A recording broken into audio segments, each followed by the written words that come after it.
Tanya, do you know how many people are using or e-signature? Is it common, or has any to the group? Does anybody use it? I usually download it and then send it my regular email. But Yeah, I That's what I I've done too, use Stephen. I haven't tried it either.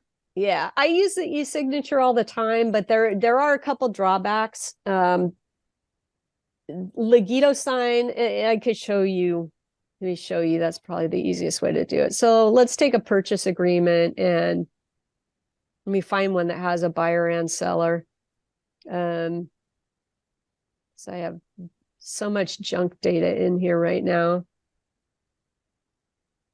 Let's go purchase. In just the name. So if you want to filter, if you're trying to find certain documents, like I want to only find purchase agreements. So this thing here is a filter. And I only want it to search just the name, because otherwise what happens is, because we have all the associated templates in each of the document records, it finds the word purchase agreement in a whole bunch of them. And that's not what I'm looking for. So I only want a purchase agreement if it's in the actual name of the document. So here it looks like this is the only one I have that's got data in it, but I don't have a buyer in there right now. So that's not going to be helpful. Oh, here we go. Wait, Sam Roberts, Bob Baker. Yeah. So e-signature. All right, so I'll use this one. In order to use the e-signature, you have to actually put it into e-signature mode. So if it's in draft, you need to put it down to e-signature first. Okay. And then what you're going to do is go into edit mode. And you'll see that up here where normally it says download, it now says start signing. Okay. So to set this up, or, to set this up to go, you click on start signing. Now, this is one of the issues that when we download these, it can combine all the PDFs, but it doesn't combine all the PDFs when you're in signing mode, which is kind of a pain. You have to set them up separately. So that's something that, there's a lot of enhancements that we've asked for Legito Sign that'll be coming next year that'll make it a lot easier to use. Right now, it's a bit clunky.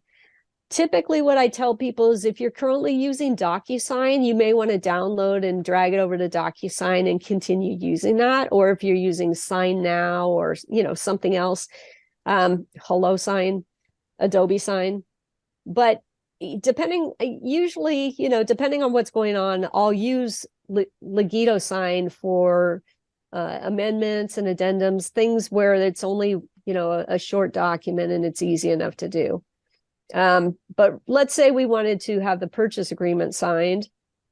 So I'm going to go ahead and click on sign. You can see that it fills in the names.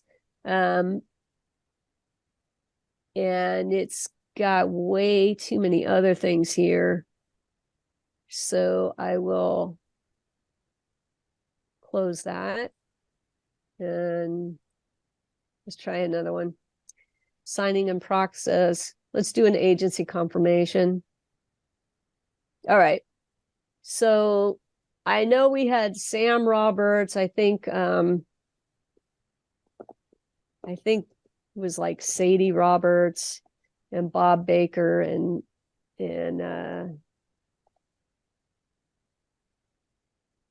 Sadie@gmail.com, whatever. And then and then Betty Baker. I have a feeling these are buyers and these are sellers.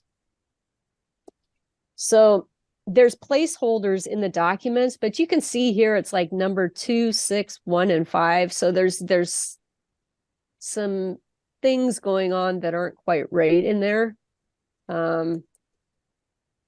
Betty@gmail.com.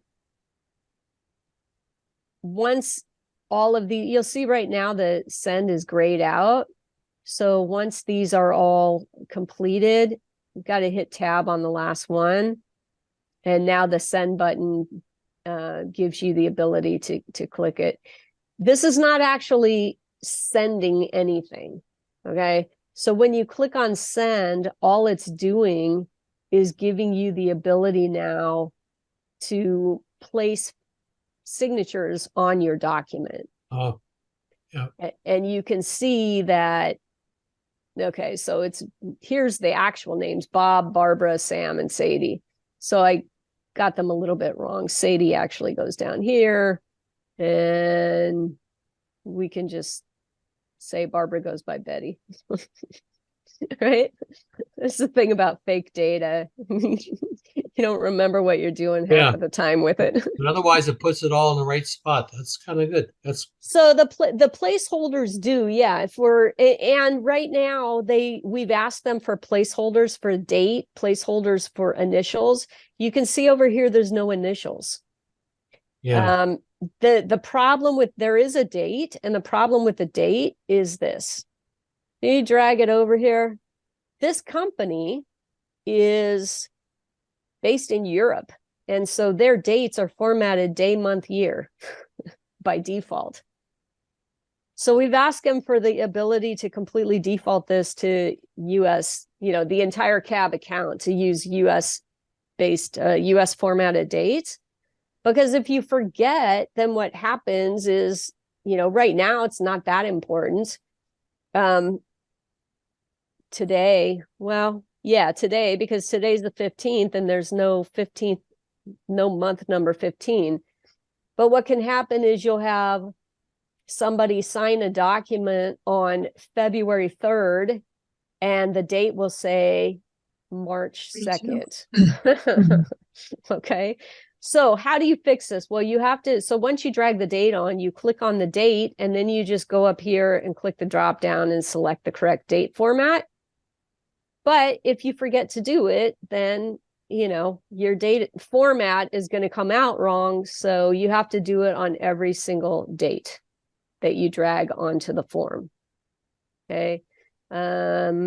Also, once you drag something onto a form, you can see how it kind of color codes these people.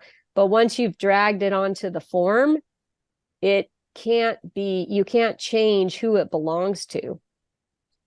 So if you put something on the form, the wrong one, you have to delete it and then go back and redo it. You can't just change it. So here we would, change the date again. So these are some of the little issues with Legito that, we want fixed for obvious reasons that will make our lives easier. The other issue with Legito is, like I said, they don't have any initials. So if you had initial blanks down here, the way you would do that would be, say Bob, you'd do a text box there, and you could type in his initials if you wanted to, but again, he would need to type in his initials. If you don't do it, then he would need to, and I recommend you have them do it.